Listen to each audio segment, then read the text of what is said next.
আমার বাবার খবর কোন না, আমি তো তোমার কাছে একটাই দাবি চাইছিলাম, আমার বাবার খবরটা আমার উনি কেন কাঁদছে জানেন? আজ একটা বছর উনি জানেনই না ওনার সন্তানের কবর কোনটা। গত বছর 18ই জুলাই ওনার ছেলে মোহাম্মদ সোহেল রানা আন্দোলনে যে নিখোঁজ হন। পরবর্তীতে যখন জানতে পারেন আঞ্জুমানে মফিদুল ইসলাম থেকে রায়ের বাজার বধ্যভূমি কবরস্থানে 114টি বেওয়ারিশ লাশ দাফন করা হয়েছে, ছুটে যান সেখানে। ছবিগুলো একে একে দেখেন এবং পেয়ে যান নিজের বুকের মানিকের ছবি, কিন্তু জানেনই না সেই অজানা 114 কবরের মাঝে কোনটা তার সন্তানের। বিগত 1 বছর এই সব পরিবারের জন্য কি করেছেন বাংলাদেশের অন্তর্বর্তীকালীন সরকার? কেন 1 বছরেও এই সকল কবর চিহ্নিত করলেন না আপনারা? প্রফেসর ইউনূস, আপনার লজ্জা লাগে না? আপনার সময় হয় একবার না দুইবার সোহেল তাজ আর তার পরিবারের সাথে দেখা করার, কিন্তু আপনার সময় হয় না শহীদদের কবর আইডেন্টিফাই করার মতো রিসোর্স মোবিলাইজ করার। শতাধিক কবরের কোনটা কার কবর এটা আইডেন্টিফাই করা কি খুব জটিল কাজ? তারপরেও এটা পারেন না আপনারা, অথচ পুরো রাষ্ট্রটাই তার সব রিসোর্স আপনাদের দিয়ে রাখা হয়েছে। এই মায়ের অভিশাপ আপনাদের উপরে পড়ুক, আপনাদের উপরে, আপনাদের অথর্ব উপদেষ্টা মণ্ডলীর উপরে খোদার লানত পড়ুক।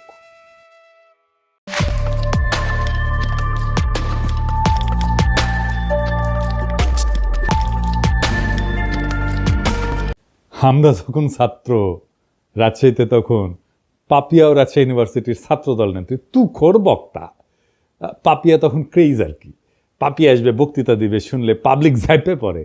আমিও খালি শুনি পাপিয়া নামে এক নেত্রী আছে, হেভি বক্তি মাজারে, এ তো শোনা হয়নি কখনো।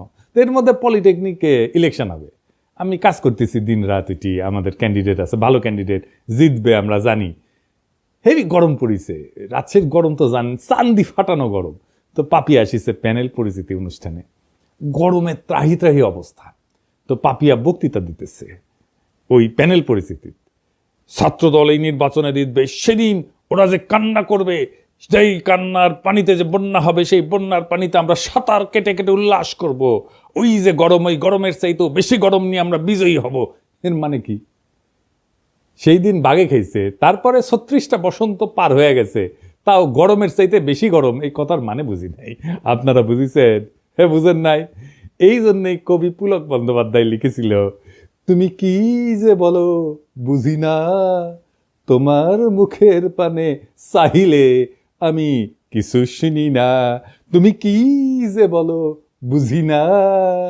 আল্লাহর কি অসীম কুদরত, কিছুদিন আগে এই গরমের উপরে থাকা কথাটার মানে বুঝেছি। এটা নাটকের ক্লিপ দেখে আপনারাও শুনেন, এই যে এটা। আমার চেহারা ছবি মাশাআল্লাহ ভালো। তো যাই হোক, ক্যাবলা কোন দিকে? ক্যাবলা কি? আরে পশ্চিম।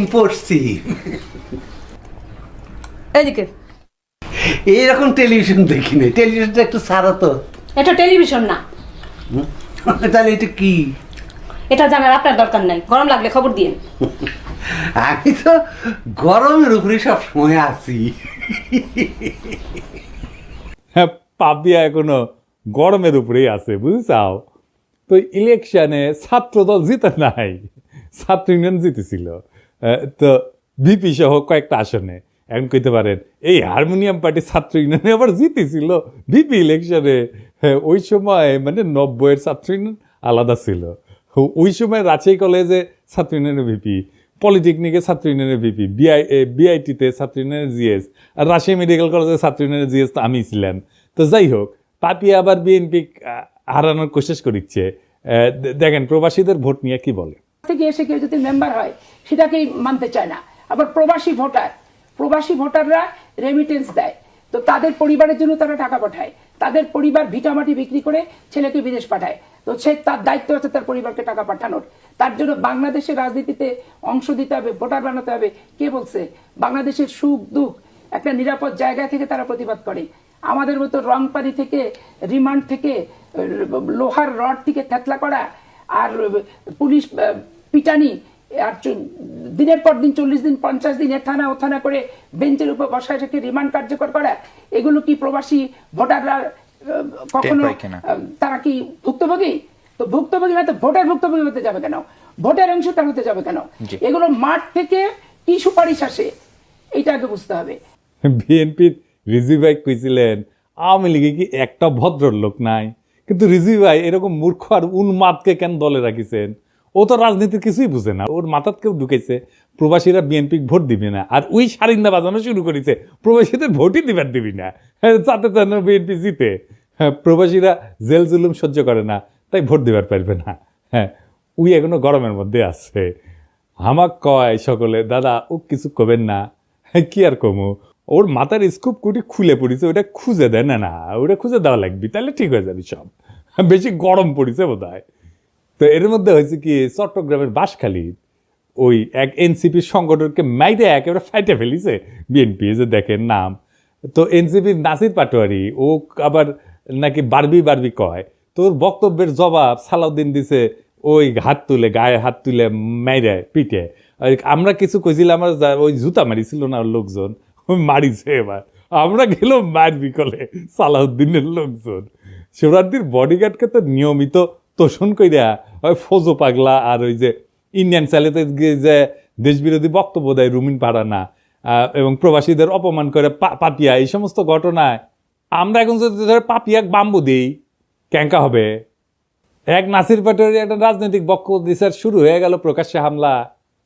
চরমনাইকে সালাউদ্দিন সাহেব বলছে চরের দল, আর কয়েকটি দল সরোয়ার্দী উদ্যানে জনসভা করেছে, বলছে সংসদের নিম্ন কক্ষে অনুপাত চাই, উচ্চ কক্ষে অনুপাত চাই, অনুপাত ছাড়া নাকি বাংলাদেশে নির্বাচন হবে না।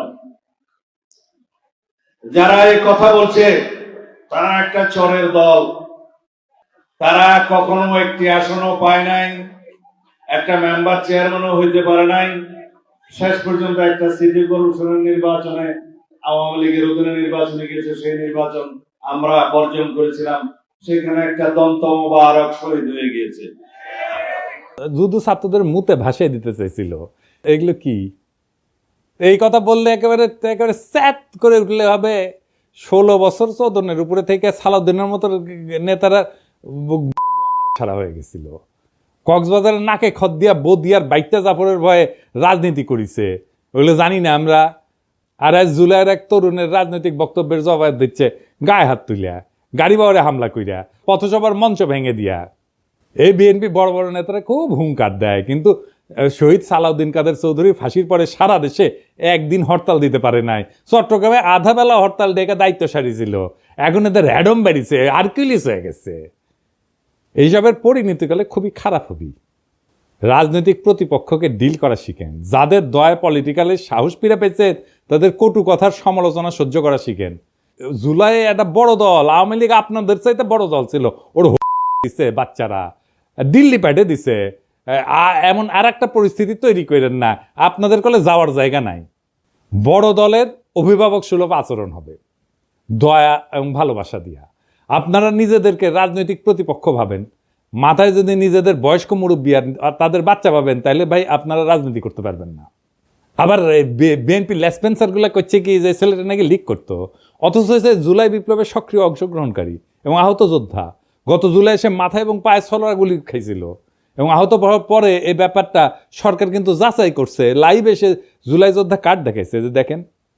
ইতিমধ্যে একটা খবর আমরা পেলাম যে বাঁশখালী, চট্টগ্রামের বাঁশখালীতে আমাদের একজন সংগঠক এবং আমাদের নেতা একই সাথে গত জুলাই সে আহত, গুলিবিদ্ধ, তার পায়ে এবং মাথায় ছড়া গুলি যেটা, সেটা সেই মানে আহত সে, এবং সে এনলিস্টেড আহত, যেটা মানে সরকার কর্তৃক যেটা জুলাই যোদ্ধা কার্ড দেওয়া হয় আর কি আহতদের জন্য।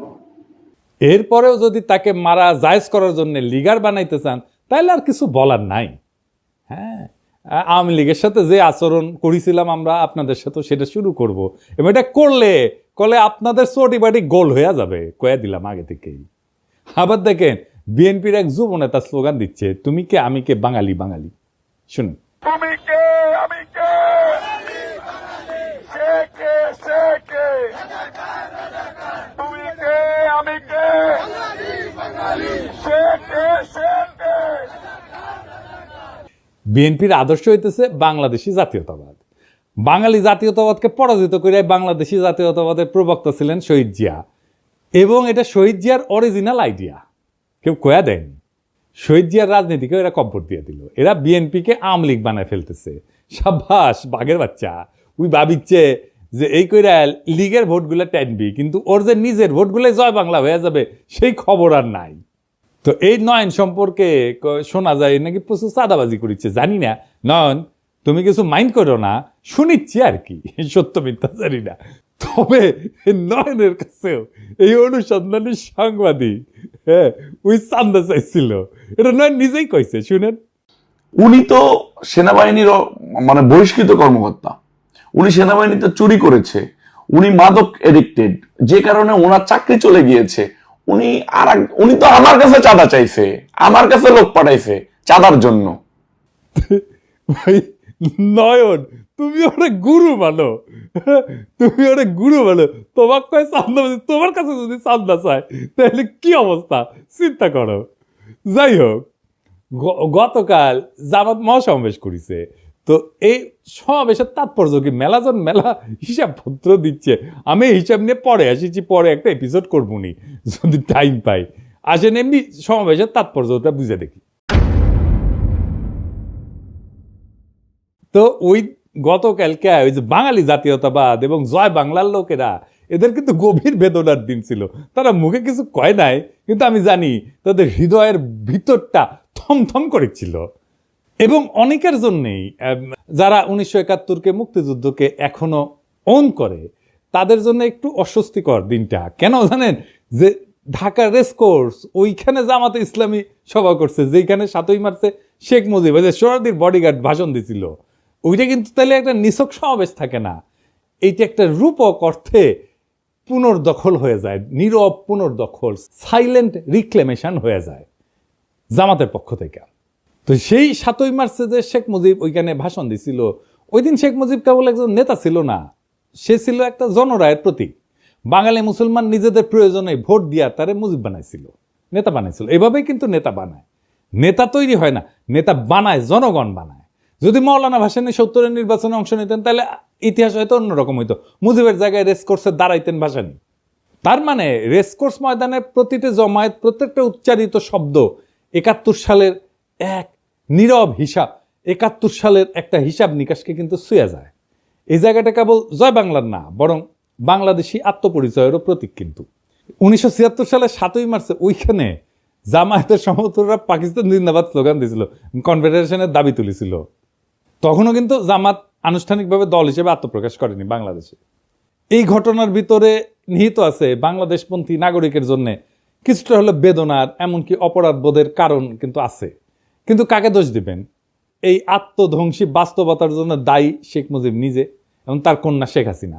কারণ তারা জনগণের ভোটের পরিবর্তে ভরসা করছে ইন্ডিয়ার উপরে, এবং কলকাতার চিন্তকদের ইন্টেলিজেন্সিয়ার মাধ্যমে বাঙালি জাতীয়তাবাদকে আমদানি করে আমাদের উপরে চেপে দিছে কলোনিয়াল তালুকদারির উত্তরাধিকার হিসাবে, যার ফলাফল বাংলাদেশের মুসলমানরা তাদের প্রত্যাখ্যান করছে। সত্যি কথা বলতে, যদি আওয়ামী লীগ 1975-এর পর গণতান্ত্রিক ধারায় ফিরে আসতো, সে আর কলকাতার ইন্টেলিজেন্সিয়ার পরামর্শে বাঙালি জাতীয়তাবাদ চাপাই নাই দিয়া বাংলাদেশি চেতনাকে বিশ্বাস করত, যদি তারা জিয়ার তুলনায় আরো গণতান্ত্রিক হওয়ার দিশা বেছে নিত, তাহলে আজ তাদের এমনভাবে উৎখাত হইতো না। তাই আজ যারা বাঙালি জাতীয়তাবাদের পতাকার নিচে বুক চাপড়ায় কাটতেছেন, তাদের অনেকেই শেখ হাসিনার ওই ভারত ঘেঁষা রাজনীতির বিরুদ্ধে আপত্তি করেন না, কিন্তু বরং নিজেদের ভিতরের ইসলাম বিদ্বেষ থেকে জামাতকে গালি দিচ্ছেন, জিন্নাকে গালি দিচ্ছেন, বাঙালি জাতীয়তাবাদকে ধর্ম বিদ্বেষের হাতিয়ার বানাইছিলেন। শুধু তাই না, হাসিনার নির্মম নির্যাতন, নিপীড়ন, গুম, খুন, হত্যাকাণ্ডে তারা নীরব সমর্থন দিচ্ছেন। বিদেশে লুটপাট করার টাকা ভাগাভাগিতেও তারা মুখ ফেরায় থাকেনি। এবং এরই ফলাফল হলো আজকের এই পরিণতি, আওয়ামী লীগের পতন আর জামাতের উত্থানের বাড়তি সুযোগ। তবে এই মিটিং আর একটা অভাবনীয় ঘটনা ঘটছে। কি সেটা? জামাতের আমির, আমার অত্যন্ত পছন্দের বড় ভাই, তিনি 2 বার বক্তৃতা দিতে গিয়ে কোলাপস করে পড়ে গেছে। এইটা কি একটা রাজনৈতিক দলের নেতার জন্য কাম্য একটা বিষয়, কাম্য ঘটনা? এর ফলে কি জামাত আগাইলো না পিছাইলো? জামাতের কি দুর্নাম হবে? ওনার কি নেতৃত্বের সামর্থ্য নিয়ে প্রশ্ন উঠবে? না, এতে ওনার জনপ্রিয়তা বাড়বে। হিসাব করে দেখেন কারণটা কি। এতে একটা আবেগের সংহতি তৈরি হয়। নেতা যদি হঠাৎ অসুস্থ হয়ে পড়ে, জনগণ তাকে রক্ত মাংসের মানুষ হিসেবে দেখতে শুরু করে এবং একটা সহানুভূতির ঢেউ তৈরি হয়। মানুষ মনে করেন তো দেশের জন্য এরকম করছেন, এই অনুভূতি কাজ করে। এইভাবে কোলাপস করলে তাকে একজন ত্যাগী যোদ্ধা হিসেবে তুলে ধরে। দেখো দেখো দেশের জন্য কতটা কষ্ট করতেছেন, এই বার্তা ছড়ায় পড়ে। পলিটিক্সে সবাই কথা বলে, কিন্তু সবাই কথা বলার মতো থাকে না। আর যখন কেউ কথা বলার মাঝখানে হঠাৎ এইভাবে নিঃশ্বাস হারায় ফেলেন, তখন মঞ্চ কেঁপে ওঠে। একটা শরীরের পতনে তখনই শুরু হয় এক নতুন ধরনের রাজনীতি। না, আমরা বীরত্বের কথা বলতেছি না, বলতেছি ভাঙনের মধ্যে দিয়ে উত্থানের কথা।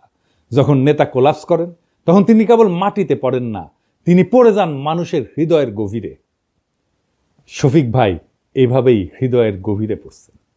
যেটা ঘটছে আমরা দেখছি, একটা জনসভা, লক্ষ লক্ষ মানুষের ভিড়, নেতা কথা বলতেছেন, সরাসরি আগুন জ্বরা ভাষণ, হঠাৎ থেমে গেলেন, নিঃশ্বাসের শব্দ বেড়ে যায়, এক পা দুই পা করে, তারপরে ধপাস করে পড়ে গেলেন মঞ্চেই।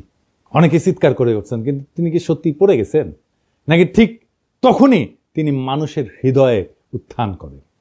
আমি কয়েকটা আন্তর্জাতিক ঘটনার কথা বলি। রবার্ট এফ কেনেডি ভাষণ শেষে গুলিবিদ্ধ হয়ে মঞ্চে পড়ে যান। কোনো রাজনৈতিক প্রতীক কখনো এত রক্তে জন্ম নেয়নি।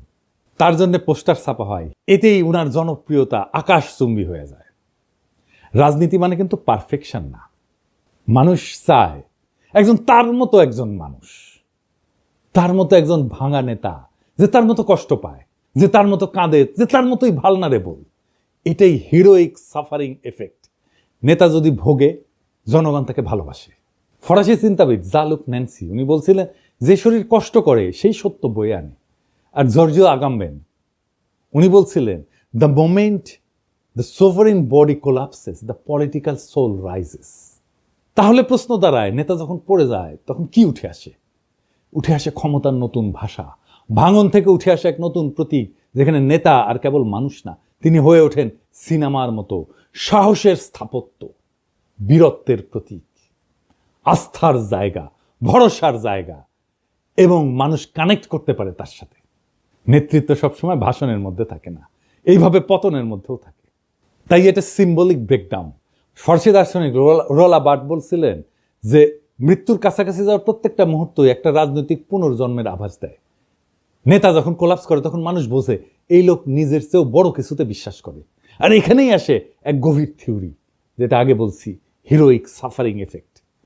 নেতা যখন কষ্টে পড়ে, তার প্রতি সহানুভূতি বাড়ে, আর সহানুভূতির সাথে আসে বিশ্বাস। বিশ্বাস থেকে তৈরি হয় কারিশমা। জার্মান সমাজবিজ্ঞানী ম্যাক্স ওয়েবার বলছিলেন, কারিশমা হচ্ছে এক ধরনের ঐশ্বরিক বা অতিপ্রাকৃত বৈধতা, যা দুর্দিনে প্রকাশ পায়। নেতার শরীর যখন হার মানে, মন তখন কথা বলে, আর মনই তখন জনগণের সাথে একাত্ম হয়ে যায়। সুতরাং নেতা যখন তার ভাষণের মঞ্চে পইরা যান, তখন আমরা যদি দুঃখ করি, তাহলে কিন্তু আমরা ঘটনাটা বুঝি না। আর যদি ভাবি উনি দুর্বল হয়ে পড়ছেন, তাও ভুল। কারণ নেতা আসলে তখনই সবচেয়ে শক্তিশালী হয়ে ওঠেন, তখন তার শরীর চিত হয়ে পড়ে থাকে আর জনগণের মন তার দিকে ঝুঁকে পড়ে। রাজনীতি কেবল শব্দের খেলা না, এটা কখনো কখনো শরীর ভাঙার বিনিময়ে মন জয়ের কাহিনী। শফিক ভাই মানুষের মন জয় করে ফেলছে। উনি মন জয় করার মতোই মানুষ, একজন অত্যন্ত উঁচু মনের মানুষ, একজন অত্যন্ত ক্যাপাবল লিডার। শফিক ভাই দ্রুত আরোগ্য লাভ করেন, আবার রাজনীতির মঞ্চে ফিরে আসেন। আমাদের অনেক কাজ করতে হবে একসাথে, সেই কাজে শফিক ভাইকে দরকার, শফিক ভাইয়ের মতো নেতা দরকার, শফিক ভাইয়ের মতো মুরব্বী দরকার। আমরা চাই আমাদের নেতা আমাদের মতোই হোক, আমাদের মতোই রক্ত মাংসের মানুষ হোক, আমাদের মতোই দুঃখ পাক, আমাদের মতোই কষ্ট পাক, আমাদের মতোই কান্না করুক, আমাদের মতোই ভালনারেবল হোক। আমাদের রাজনীতিতে সেই রকম নেতা সবাই হয়ে ওঠেন। আমরা সেই কামনা করলাম, সেই নেতারাই আগামীর বাংলাদেশ নির্মাণ করতে পারবে। সেই দিনের অপেক্ষায় আমরা থাকলাম। আমরা সেই দিন একসাথে আবার সেই বিপ্লবকে পুনর্নির্মাণ করব, আবার সেই বিপ্লবের স্বপ্নে আমরা নতুন বাংলাদেশ গড়ে তুলব। ইনকিলাব জিন্দাবাদ।